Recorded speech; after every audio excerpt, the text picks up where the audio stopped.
சூரியனிலிருந்து Neptune வரை பயணம் செய்து ஒவ்வொரு கோளின் அதிசயங்களை ஆராய்வோம். நீங்கள் தயாரா? சூரியன். சூரியன்தான் சூரிய குடும்பத்தின் மொத்த எடையின் 99.8% பகுதியை கொண்டுள்ளது. இதன் ஆற்றல் அணு இணைவு மூலம் உருவாகிறது. புதன். புதனில் ஒரு ஆண்டு வெறும் 88 பூமி நாட்கள்தான். பகலில் 427 டிகிரி செல்சியஸ் வரை சூடாகும். இரவில் -173 டிகிரி செல்சியஸ் வரை குளிர்கிறது. வெள்ளி. வெள்ளி பின் திசையில் சுழல்கிறது. இது அதிக வெப்பமான கோள். சராசரியாக 465 டிகிரி செல்சியஸ் உள்ளது. பூமி. மேற்பரப்பில் தண்ணீர் இருக்கும் ஒரே கோள். பூமியின் 70% பகுதி நீரால் மூடப்பட்டுள்ளது. செவ்வாய்.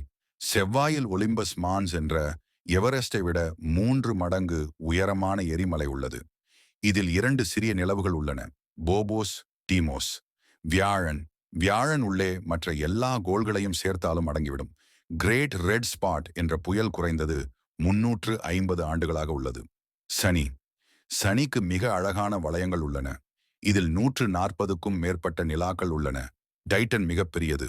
யுரேனஸ். யுரேனஸ் தன் பக்கவாட்டில் சுழல்கிறது. சுமார் 98 டிகிரி சாய்வு. இதில் மிதமான 13 வளையங்கள் உள்ளன. நெப்டியூன்.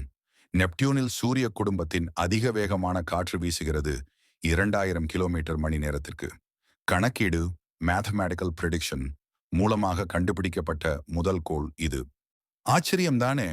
இன்னும் பல விண்வெளி ரகசியங்கள் தெரிஞ்சுக்க சப்ஸ்கிரைப் பண்ணுங்க.